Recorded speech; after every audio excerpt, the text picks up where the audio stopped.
My Lord and my God, I firmly believe that you are here, that you see me, that you hear me. I adore you with profound reverence. I ask your pardon for my sins and grace to make this time of prayer fruitful. My Immaculate Mother, Saint Joseph, my Father and Lord, my guardian angel, intercede for me. Jesus, today we celebrate the feast day of one of your apostles, Saint Thomas. Poor guy. When people hear Saint Thomas, they probably think more of Saint Thomas Aquinas rather than of Saint Thomas the Apostle. When people think of Thomas the Apostle, they usually give him a different title, Doubting Thomas. Well, today we wanted to pray a little bit about how he got that nickname. That's the gospel that the church presents to us for today's Mass. Thomas, called Didymus, one of the 12, was not with them when Jesus came. So the other disciples said to him, "We have seen the Lord." But Thomas said to them, "Unless I see the mark of the nails in his hands, and put my finger into the nail marks, and put my hand into his side, I will not believe." Well, we know that Thomas is doubting Thomas. He's clearly something of an empiricist. But why was he so cross? Why was he so reluctant to believe what the other apostles had told him? Thomas clearly wasn't a bad guy. He was one of the apostles, and he was together with the other apostles. Maybe he was just testy or a little bit, well, maybe just a little bit sad or even devastated after your death. Maybe discouraged too. The man he thought was the Messiah was dead and his body lost and hidden somewhere for all he knew.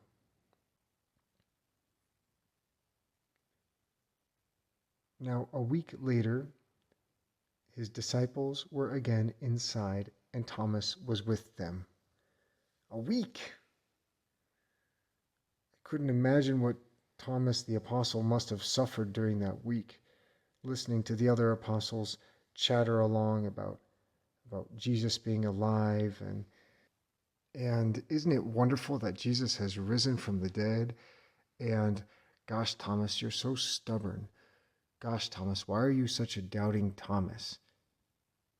The only person who probably didn't push Thomas's buttons or rub it in his face or look down on him was Mary. But even so, we can imagine that Mary must have had gentle conversations with Thomas every once in a while to say, you know, he really is alive. You know, I and the other apostles, we really have seen him. She wouldn't have let up on Thomas from trying to convince him. Jesus came, although the doors were locked, and stood in their midst and said, "Peace be with you." Peace be with you. When St. Luke tells the story of the resurrection, Jesus says the same thing, but the reaction of the apostles, they are startled and terrified. John, on the other hand, when he tells about the first appearance of Jesus to the 10 apostles, the 11 faithful apostles minus Thomas, he says that after Jesus said, "Peace be with you," he showed them his hands and his side. Then the disciples rejoiced when they saw the Lord. Two different reactions. First, startled and terrified, but then when they see the wounds, they rejoice. Jesus, this time when you come and you say, "Peace be with you," everyone else was probably instantly happy, but Thomas was certainly startled and terrified and and mortified too, because he had been wrong. He had doubted that you were alive, and now here you are. At the same time, though, seeing you, seeing the wounds in your hands, seeing the wounds in your side, happiness must have started budding through, huh? Then Jesus said to Thomas, "Put your finger here and see my hands. Bring your hand and put it into my side, and do not be unbelieving, but believe." "Touch me," you say to Thomas. "See that I was dead, and now I am alive. Palpate the proof that I am stronger than sin and death. Feel the redemption of mankind eternally incarnated in my body." We don't know if Thomas, like the famous Caravaggio painting, actually had the chance to put his finger into the side of Christ, or if he just fell to his knees and cried out, "My Lord and my God." Thomas might have shouted out something else. He might have said, "Oh my gosh, they weren't lying," or "So you really are alive," or "My Rabbi," or "My Jesus." But no, Thomas says, "My Lord and my God." Thomas was looking for proof that you, Jesus, were alive. He ended up getting bowled over with the gift of faith in you as Savior and God. Those of us praying with this podcast right now can probably think of some time when we were praying for something and praying for that intention for a long time, and it just seemed like God was not going to respond.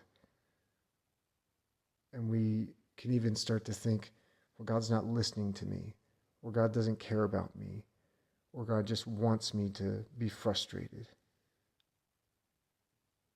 Unless I see my petition granted, God doesn't care about me.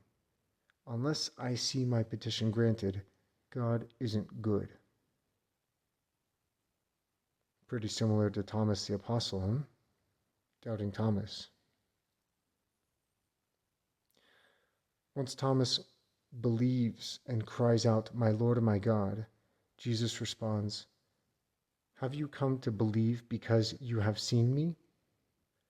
Blessed are those who have not seen and have believed."